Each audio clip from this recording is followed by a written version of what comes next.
Dear students, अस्सलाम वालेकुम। आज की जो वीडियो है वो स्पेशली 10th क्लास के स्टूडेंट्स के लिए है। फ़िज़िक्स के प्रैक्टिकल के हवाले से चंद एक क्वेश्चन हम डिस्कस करेंगे जो वाइवा के लिहाज से बहुत ज़्यादा इम्पॉर्टेंट है।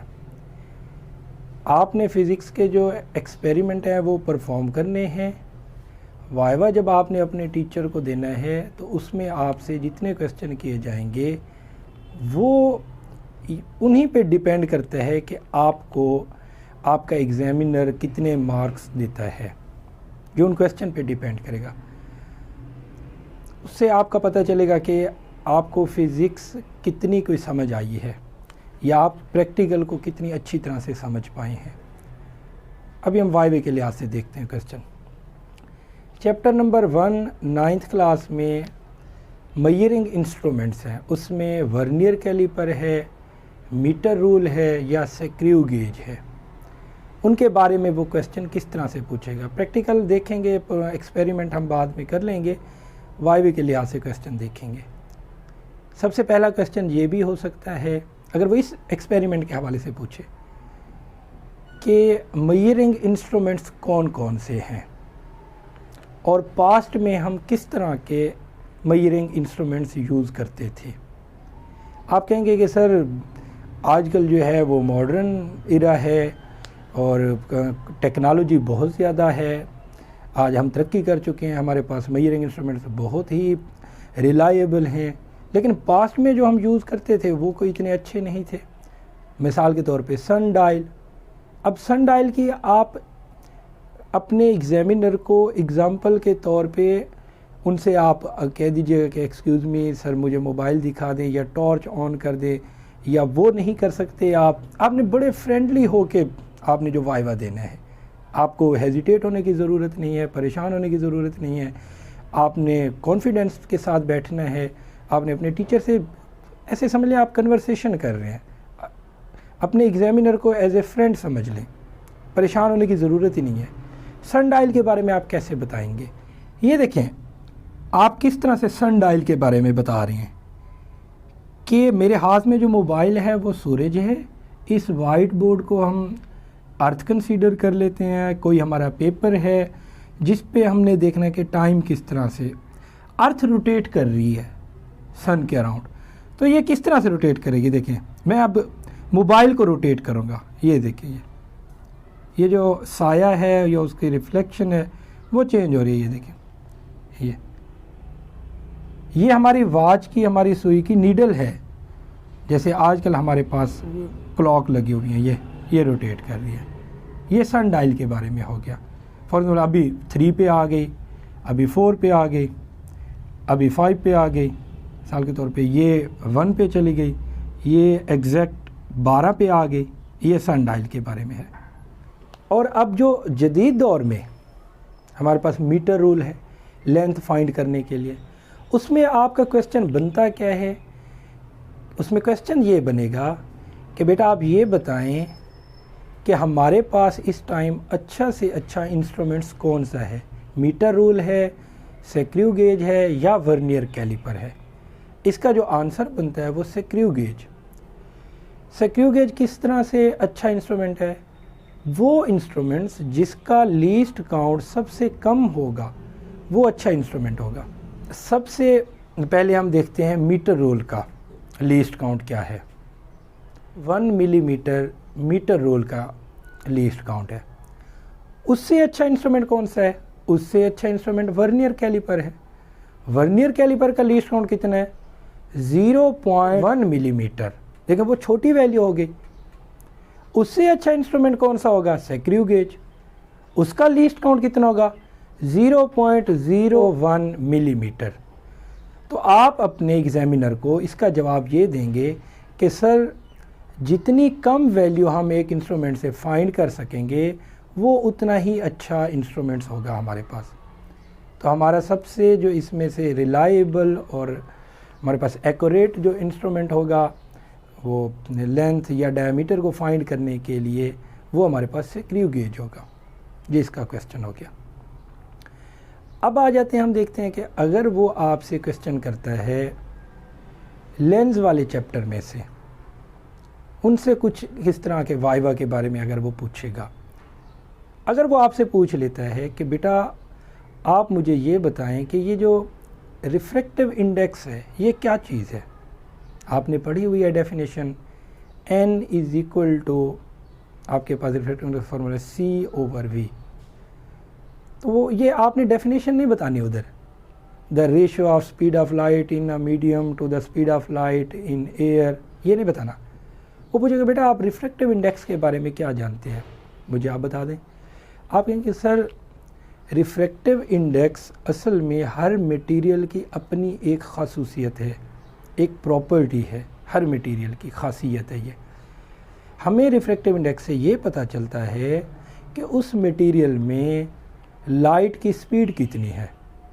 जितना किसी भी मटेरियल का रिफ्रैक्टिव इंडेक्स ज़्यादा होगा उसमें स्पीड ऑफ लाइट भी उतनी ज़्यादा होगी। सर हम इसका फॉर्मूला भी बता सकते हैं, n is equal to C/V। Sir इसका कोई यूनिट नहीं होगा क्योंकि ये सिंपली रेशियो है।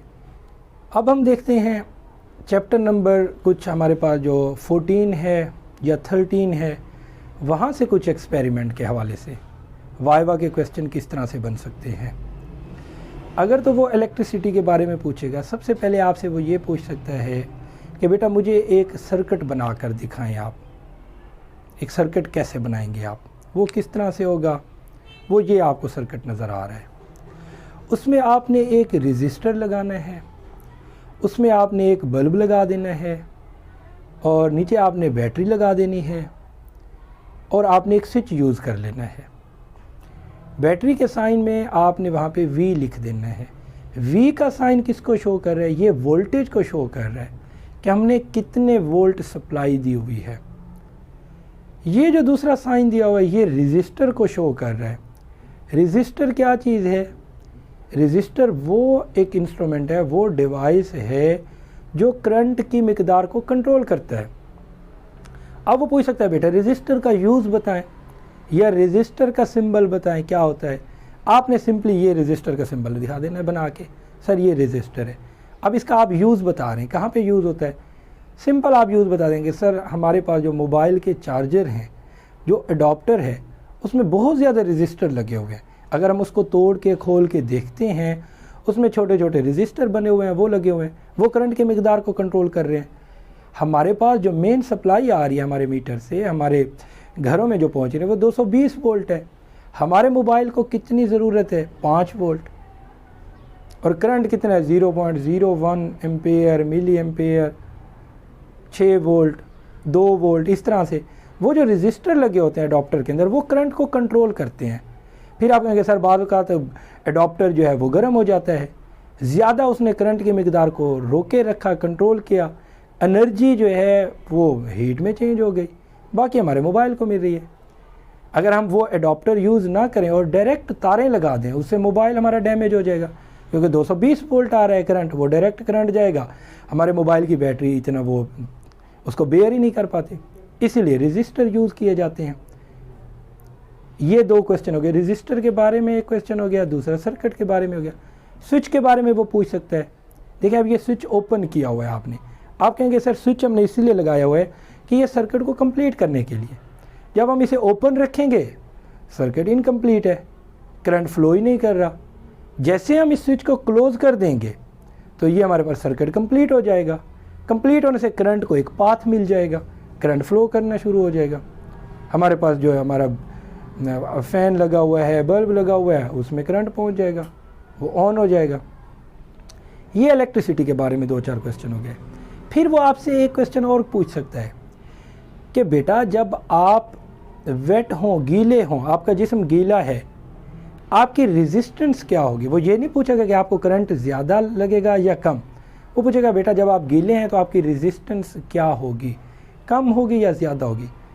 आप बताएंगे सर जब हम गीले होंगे हमारी रेजिस्टेंस कम हो जाएगी, हमारा जिस्म करंट को कम रोक पाएगा, इसलिए हमें ज़्यादा करंट लगने का खदशा है। करंट की जो शिद्दत होगी, इलेक्ट्रिसिटी की जो वोल्टेज हमारे बॉडी में आएंगे उनकी मिकदार ज़्यादा हो सकती है गीला होने की वजह से। जब आप ये क्वेश्चन पूछ सकते हैं कि अगर आप कोई चीज़ ऑन करते हैं, आपने शूज़ नहीं पहने हुए, जूते नहीं पहने हुए, तो करंट लगने का ख़दशा ज़्यादा होता है। उसकी रीज़न, जब हमने जूते नहीं पहने हुए, हम नंगे पैर खड़े हुए हैं, सर्किट कंप्लीट हो जाता है, करंट हमारे बॉडी से गुजर कर अर्थ में ज़मीन की तरफ जा रहा होता है, हमें करंट की शिद्दत ज़्यादा फील होती है। अगर हमने कोई जूते पहने हुए हैं या लकड़ी की चीज़ पे खड़े हुए हैं, सर्किट कंप्लीट नहीं होता, करंट लगने के चांसेस कम हो जाते हैं, उसकी मिकदार कम होती है। ये क्वेश्चन इलेक्ट्रिसिटी के बारे में हो गया।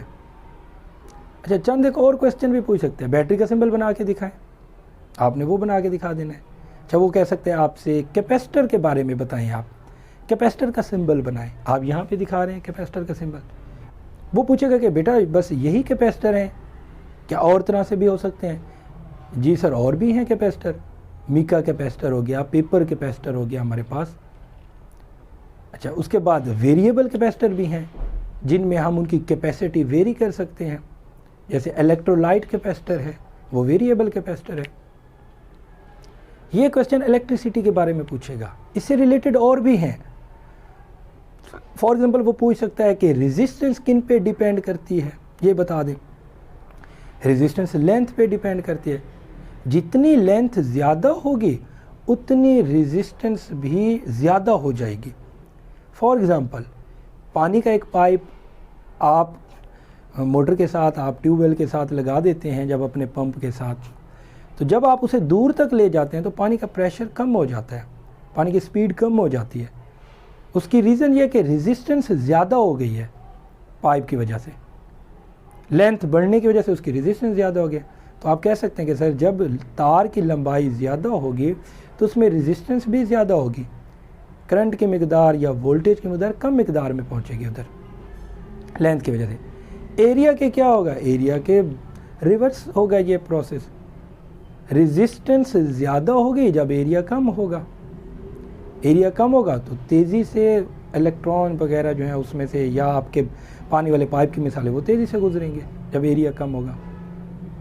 आर का प्रोसेस उल्ट हो जाएगा, आर डायरेक्टली प्रोपोर्शनल है एल के, आर इन्वर्सली प्रोपोर्शनल है ए की। तो आप वो फॉर्मूला भी लिख के बता सकते हैं, आर डायरेक्टली प्रोपोर्शनल लगा के ऊपर एल लिख दें, नीचे ए लिख दें, एल के डायरेक्ट, ए के इन्वर्स। एक और क्वेश्चन आपसे रेजिस्टेंस के बारे में पूछा जाएगा। रेजिस्टेंस क्या है? रेजिस्टेंस किसी जिस्म की खासियत है, प्रॉपर्टी है, जिसकी वजह से वो इलेक्ट्रॉन के फ़्लो को रोकता है, कम कर देता है फ़्लो को, करंट की मिकदार को रोकता है। फिर ये क्वेश्चन पूछा जाएगा, बेटा ये रेजिस्टेंस कहाँ से आती है एक मटेरियल के अंदर? जी, रेजिस्टेंस इलेक्ट्रॉन के एटम के साथ टकराने की वजह से, उस वायर की बाउंड्री के साथ टकराने की वजह से रेजिस्टेंस आती है, कोलिजन की वजह से रेजिस्टेंस पैदा होती है। जिस मटेरियल की रेजिस्टेंस जितनी ज़्यादा होगी वो मटेरियल उतना मतलब कोई रिलायबल नहीं होगा, अच्छा नहीं होगा। मिसाल के तौर पे एक वायर आपको 20 रुपये गज़ मिलती है, एक वायर आपको 40 रुपये, और दूसरी वो कहता है ये 50 रुपये। जिस तरह उसकी कीमत बढ़ती जाएगी उसमें रेजिस्टेंस कम होगी, वो करंट का फ़्लो आसानी से उसमें से होगा, आपके वोल्टेज जो है वो उसमें रुकावट नहीं बनेगी। जितनी तार अच्छी होगी उसकी रेजिस्टेंस कम होगी। ये तो रेजिस्टेंस के बारे में था। कुछ और क्वेश्चन पूछे जाते हैं, जैसे करंट की पैमाइश के लिए कौन सा आला यूज़ होता है, वोल्टेज की पैमाइश के लिए या पोटेंशियल डिफरेंस को फाइंड करने के लिए कौन सा आला यूज़ किया जाता है, करंट का पता लगाने के लिए कौन सा आला यूज़ किया जाता है। अब आपने इन 3 सवालों को बड़े गौर से सुनना है। सबसे पहले हम बताते हैं कि क्वेश्चन है कि कौन सा ऐसा डिवाइस है जो करंट की डिटेक्शन के बारे में बताता है कि क्या किसी भी मटेरियल में करंट मौजूद है या नहीं। आप कहेंगे सर गैल्वानोमीटर। गैल्वानोमीटर एक ऐसा आला है जो हमें ये बताता है कि इस मटेरियल में करंट है या नहीं। और गैल्वानोमीटर एक इतना अच्छा आला है, इतना सेंसिटिव आला है कि ये चंद मिली एम्पेयर करंट के बारे में भी बता सकता है। सिर्फ ये करंट के बारे में बताता है कि इस वायर में, इस मटेरियल में करंट है या नहीं। अब करंट की मिकदार के बारे में कौन बताता है कि कितना करंट है, वो एमीटर बताता है।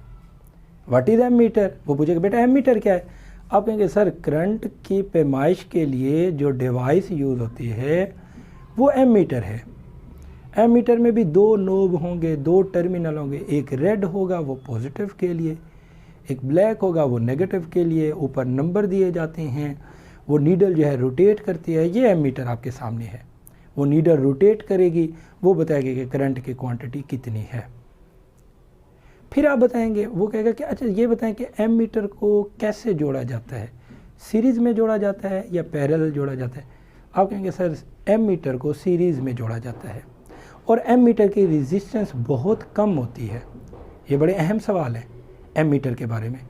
एमीटर की रेजिस्टेंस बहुत कम होती है, एमीटर को सीरीज़ में जोड़ा जाता है। रेजिस्टेंस कम होगी तो उस वजह से तो करंट उसमें से गुजरेगा और हमें पता चलेगा कि मटेरियल में कितना करंट है। अब हम वोल्ट मीटर की बात करेंगे। वो कहेंगे जी बेटा वोल्ट मीटर क्या है? पोटेंशियल डिफरेंस का पता लगाने के लिए, पोटेंशियल डिफरेंस की मिकदार फाइंड करने के लिए जो इंस्ट्रूमेंट यूज़ होगा वो वोल्ट मीटर कहलाता है। वोल्ट मीटर को कैसे जोड़ा जाता है? वोल्ट मीटर को पैरेलल जोड़ा जाएगा और वोल्ट मीटर की जो रेजिस्टेंस होगी वो हाई होगी, ज़्यादा होगी, क्योंकि करंट तो गुजरेगा नहीं, हमने वोल्टेज फाइंड कर लेने हैं। ये वोल्ट मीटर के बारे में था। ये सवाल हो गए पोटेंशियल डिफरेंस कैसे फाइंड होता है, करंट कैसे फाइंड होता है, गैल्वानोमीटर क्या है। ये आपके इलेक्ट्रिसिटी के बारे में क्वेश्चन हैं जो पूछे जाएंगे। आगे हम देखेंगे इलेक्ट्रिसिटी एंड मैग्नेटिज्म के बारे में, वो चंद एक प्रैक्टिकल हम इंशाल्लाह नेक्स्ट वीडियो में डिस्कस करेंगे।